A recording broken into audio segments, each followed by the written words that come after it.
राज्य में शिक्षण की गुणवत्ता सुधारना हित में तारीख 24 ऑगस्ट 2021 योजनारू शिक्षण सज्जतानु राज्यव्यापी सर्वेक्षण यथावत रहेशे अने तेमां कोई ज फेरफार करवामां आव्यो नथी तेवो स्पष्ट मत शिक्षण मंत्री श्री भूपेन्द्रसिंह चुडासमाए व्यक्त कर्यो छे। शिक्षण मंत्री श्री भूपेन्द्रसिंह चुडासमाए आ शिक्षक सज्जता सर्वेक्षणना थई रहेला विरोधने निरर्थक विरोध गणावता स्पष्टपणे जणाव्युं के आ सज्जताना सर्वेक्षण मरजियात छे, फरजियात नथी। एटલું જ નહીં તે કોઈ કસોટી કે પરીક્ષા સ્વરૂપે નથી, માત્ર સર્વેક્ષણ છે। આ સર્વેક્ષણની નોંધ કે તેનો ઉલ્લેખ શિક્ષક સમુદાયની સર્વિસ બુક કે કરિયરમાં કરવામાં આવશે નહીં।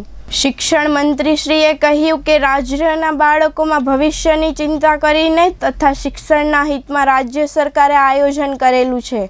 बाळकने तेनी कक्षा धोरण प्रमाणे लखता वांचता अने गणता आवडे ते ध्याने राखीने शिक्षकोने तालीम आपी सज्ज कराय छे। शिक्षण मंत्री श्रीए गांधीनगरमां प्रचार माध्यमों समक्ष आ अभियाननी विस्तृत विगतो आपी हती। राज्य सरकारना शिक्षण विभागना उच्च अधिकारीओए शिक्षक संघो साथे बैठक योजीने तेमनी सहमति मेळवी अने अनुकूल तारीखे एटले के तारीख 24 ऑगस्टे आ सर्वेक्षणनुं आयोजन कर्युं छे। आ सर्वेक्षणनुं आयोजन कर्युं छे एम तेमणे जणाव्युं हतुं। शिक्षण मंत्री श्री आ शिक्षक सज्जता सर्वेक्षणनी जे पहल राज्यमां थई छे तेनी भूमिका आपता जणाव्युं के शाळा प्रवेशोत्सव गुणोत्सव कमांड अने कंट्रोल सेंटर द्वारा छेवाड़ाना विस्तारनी शाळाना बाळको शिक्षकोनुं हाजरी सहितनुं मोनिटरिंग जेवी पहल शिक्षक समुदायना सक्रिय सहयोगथी देशभरमां एकमात्र गुजरातमां थई छे। हवे आ शिक्षक सज्जता सर्वेक्षणमां पण गुजरात लीड रह्युं छे।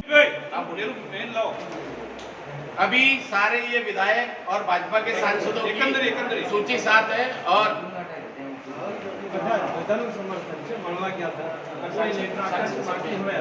पर्वत भाई जी, भरत सिंह जी, रतन सिंह जी और नम्रता बहन, इन्होंने और 20 धारासभ्यों के ये लिखे हुए पत्र की परीक्षा रद्द करें, शिक्षक स्वाभिमान को चोट पहुंचा रहे हैं।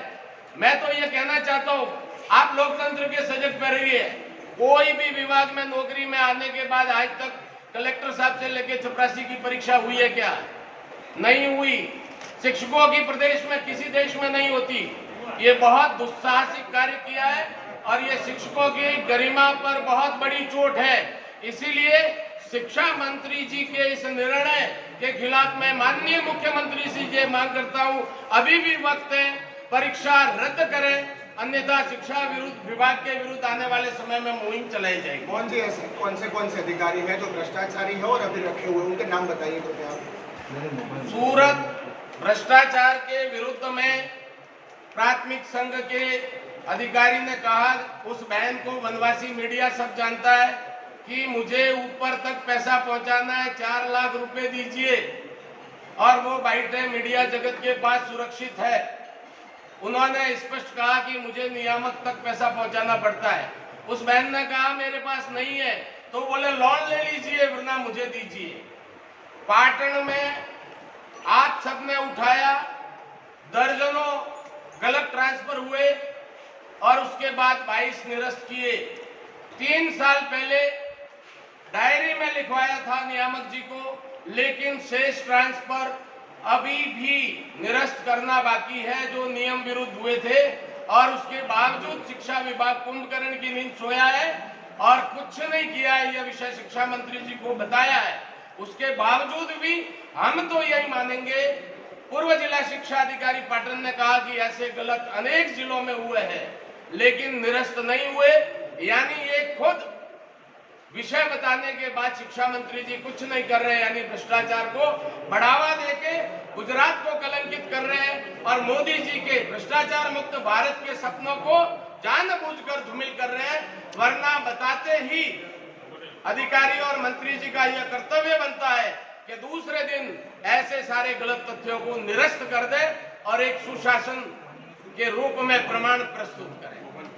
लग रहा है कि ये शिक्षा विभाग अध्यक्ष घनश्याम भाई पटेल, प्राथमिक संवर्ग के अध्यक्ष भीखा भाई पटेल, माध्यमिक संवर्ग के अध्यक्ष रमेश भाई चौधरी के साथ अभी शिक्षा मंत्री जी एवं शिक्षा सचिव जी गुजरात से वार्ता हुई। हमने इनको बताया कि शिक्षक चाहे लेवल फर्स्ट का हो, टेट बीएड वगैरह पास करके और फिर शिक्षा विभाग में आता है, और देश के किसी विभाग में या शिक्षा विभाग में कहीं भी नौकरी में आने के बाद ऐसी परीक्षा नहीं होती है। यह अपमान है शिक्षकों का, इसलिए आप इसे रद्द कीजिए। तो शिक्षा मंत्री जी ने कहा कि हम इसे रद्द नहीं कर सकते, तो इन्हें हमने आज दो टूक बता दिया है कि इस अवस्था में गुजरात में लोकप्रिय सरकार है, लेकिन शिक्षा विभाग गुजरात जड़ता और विषमता से ग्रस्त है। यह 2.5 लाख शिक्षक परिवारों का अपमान है।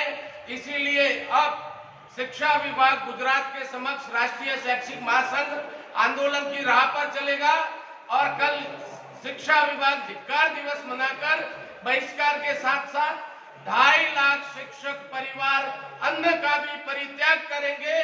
और हम लोकप्रिय सरकार में सिर्फ और सिर्फ शिक्षा मंत्री जी अपनी हठधर्मिता कर रहे हैं, इसलिए आने वाले समय में एक सूत्री शिक्षक हित में इनके विरुद्ध आंदोलन का मोर्चा खोलेंगे। और भ्रष्टाचारियों को पनाह दे रखी है, सूरत में 4 लाख का ऊपर तक पैसा पहुंचाते हैं, उसको आज तक निलंबित नहीं किया है, संरक्षण देकर बैठे हैं। ऐसे सारे तथ्यों को बेनकाब करके गांधी के प्रदेश में जिस प्रकार से ये संरक्षण मिल रहा है, इनको भी बेनकाब करेंगे। और फिर भी ऐसा रहा तो शिक्षा मंत्री हटाओ, शिक्षा विभाग सुधारो, आने वाले समय में अभियान शुरू करेंगे।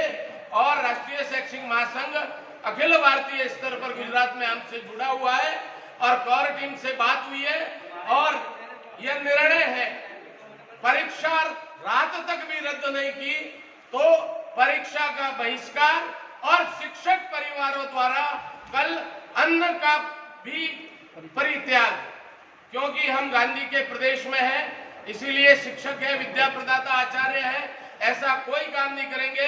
लेकिन शिक्षा मंत्री जी ने यह अधर्मिता चालू रखी, तो आने वाले समय में पर्टिकुलर इनके विरुद्ध जन जागरण अभियान चालू करेंगे, क्योंकि गुजरात के सारे विभाग बढ़िया चल रहे हैं, लेकिन शिक्षा तंत्र को तहस नहस कर दिया है। और ये शिक्षकों का अपमान है। 30 एमएलए की नहीं मानी, सांसद की नहीं मानी, इसलिए शिक्षा मंत्री की इस हठधर्मिता की मैं निंदा करता हूं, और आने वाले समय में इनके विरुद्ध आंदोलन करेंगे कि लोकतंत्र में सारे विभाग बढ़िया चल रहे हैं, लेकिन शिक्षा विभाग के क्रियाकलापों से गुजरात में ये काला टीका लगा रहे हैं। Thank you. कौन से भाजपा के सांसद आपके ગરડો થઈ ગયો છે, જેની સાથે કોઈ છે નહીં, એને પોતાના પક્ષમાં પોતાને મજબૂત થવા માટે જે રણનીતિ અપનાવી કે અમે શિક્ષણ વિભાગ સાથે રહીશું, અમે શિક્ષણના અધિકારીઓ સાથે રહીશું, અને તો અમે શિક્ષકોને ડરાઈ શકીશું, શિક્ષકોને અમે ડરાઈને અમારી સાથે રાખીશું। અને એટલા માટે પ્રાથમિક શિક્ષક સંઘના લોકો ગુજરાતના ગામે ગામ ફરી રહ્યા છે, કે થોડા લોકો ફરી રહ્યા છે, પણ મને તમારા વચ્ચે કહેતા આનંદ થાય છે કે પ્રાથમિક શિક્ષક સંઘના અનેક લોકોએ રાજીનામું આપ્યું છે। પ્રાથમિક શિક્ષક સંઘના તાલુકા, જિલ્લાના, રાજ્યના અનેક લોકોએ રાજીનામું આપ્યું છે, સોશિયલ મીડિયામાં ફરે છે, કારણ કે એમના સંગઠનની અંદર પણ એ લોકો રહેવા તૈયાર નથી, કારણ કે શિક્ષકોનું સંગઠન શિક્ષકોના હિત માટે રહેવું જોઈએ। સરકારના કે શિક્ષણ વિભાગના હિતોની ચિંતા કરવી જોઈએ નહીં। આ સંગઠનોએ પોતાનું હિત સાધ્યું છે, આ સંગઠનોએ શિક્ષકને સાઈડમાં મૂકી દીધા છે, શિક્ષકને નોંધારા મૂકી દીધા છે। અને એટલા માટે એક શિક્ષક બિચારો બાપડો થઈ ગયો હતો, અમે શિક્ષકની વારે આવ્યા છીએ, આ જીવન અમે એમના વારે રહેવાના છીએ। આ સંગઠનનું અસ્તિત્વ છે ત્યાં સુધી અમે આ પ્રાથમિક શાળાના શિક્ષકોની સાથે રહેવાના છીએ, ભલે કોઈ સંઘ એની સાથે રહે કે ના રહે। અમે આપના માધ્યમથી કહીએ છીએ કે શિક્ષકોને કોઈ નુકસાન નહીં થવા દઈએ। અમે રાતોના રાત, દિવસોના દિવસ, મહિનાના મહિના ઉપવાસ કરવા પડશે તો ઉપવાસ કરીશું, બેસીશું, આ મણના નુકસાન કરીશું। જો કોઈ શિક્ષકને પરીક્ષામાં નહીં બેસવાના કારણે જો એને નુકસાન કરવામાં આવશે તો અમે અમારા જાનની પરવા કર્યા વગર અમારે જે કરવું પડે એ કરીશું। કાલે પરીક્ષામાં નહીં બેઠેલા એના ઉપર જો કોઈ નોટિસ આવશે તો સૌથી પહેલા એનો પ્રતિકાર અમારી રાજ્યની કોર ટીમ કરવાની છે। આજે પણ અસંખ્ય શિક્ષક મિત્રો અહીં આવ્યા છે, હમણાં એમનો પણ રોજ તમારે બાઇટ સ્વરૂપે લેવાનો છે। આજે ગાંધીનગર લોકલના 50, 60, 70, 100 લોકો અહીં આવી ગયા છે। આપણે બધાનો આક્રોશ જોઈશું તો ખ્યાલ આવશે અચ્છા ભીખાભાઈ, શિક્ષણ વિભાગનો એક સ્પષ્ટ એમની વાત છે કે આ કોઈ પરીક્ષા નથી, સર્વેક્ષણ છે. શિક્ષકોની કેટલી સજ્જતા છે તે સંદર્ભે બઢતીની વાત હોય કે પછી પગાર ધોરણ સ્કેલની વાત હોય તો તેમાં આ કસોટીનો કોઈ અર્થ રહેતો નથી. માત્ર સર્વેક્ષણ માટે છે ને એ પણ મર્યાદિત છે. જે શિક્ષકોનો અહમ ગવાતો હોય તે પરીક્ષા ના આપે, જેને આપવી હોય આપી શકે. આ મુદ્દે આપ શું માનો? મને તમારા માધ્યમથી કહેતા એકદમ સહેજ પણ સંકોચ નથી કે છુપાવવાની વાત નથી. શિક્ષક સજ્જતા સર્વેક્ષણ કરવાનું કામ વર્ષોથી GCRT નું છે અને આજે પણ છે. સર્વેક્ષણ કરવાનું કામ GCRT નું ડાયટ મારફતે છે. શું કામ રાજ્ય પરીક્ષા બોર્ડને વચ્ચે લાવી દીધા? રાજ્ય પરીક્ષા બોર્ડનું કામ પરીક્ષા લેવાનું જ હોય અને કોઈ પણ વિચારી શકે, કોઈ આપ પણ વિચારી શકો અને બીજા પણ વિચારી શકે કે આ પરીક્ષા જ છે. ખાલી સરસ મજાના શબ્દ પ્રયોગ શિક્ષક સજ્જતા સર્વેક્ષણ, આ ખાલી શબ્દ પ્રયોગ છે, આ પરીક્ષા જ છે. કારણ કે રાજ્ય પરીક્ષા બોર્ડ લે છે. રાજ્ય પરીક્ષા બોર્ડ લે એટલે પછી એની બધી સિસ્ટમ આવે, સ્ટ્રોંગ રૂમ આવે, એને ટિકિટ ડાઉનલોડ કરવાની, હોલ ટિકિટ ડાઉનલોડ કરવાની આવે, એની અંદર નંબર લખવાનો આવે, એના પાસે ઝોનલ હોય, સુપરવિઝન હોય, આ બધું જ આવે. એટલે આ કોઈ શિક્ષક સજ્જતા સર્વેક્ષણ નથી, આ પરીક્ષા જ છે. અને એટલા માટે અમે જો GCRT દ્વારા આનો કંઈક સર્વે કરાયો હોત તો અમે સંમત હોત, કારણ કે સર્વે તો કરી શકાય. શિક્ષકને સજ્જતા કરવા માટે આખા વર્ષની અંદર કેટલાય દિવસો પ્રયત્ન GCRT દ્વારા થાય છે, ડાયટ દ્વારા થાય છે. શિક્ષકો તાલીમ પણ લઈ રહ્યા છે કે તાલીમના માધ્યમથી એમને કયા કયા મુદ્દાની અંદર સજ્જ થવાનું છે એના ફીડબેક પણ મળી રહ્યા છે. અને ફીડબેકના આધારે શિક્ષકને સજ્જ થવા માટે પછી કઈ તાલીમ આપવાની એ પણ ગોઠવાઈ રહ્યું છે. એટલે આ કોઈ સર્વેક્ષણ નથી, આ પરીક્ષા છે, આ શિક્ષકનું અપમાન જ છે. અને એટલા માટે અમે એક અલગ વિચારધારા હોવા છતાં પણ અમે એના વિરુદ્ધમાં છીએ. Reporter Manav Mehta, the ABC news, Ahmedabad.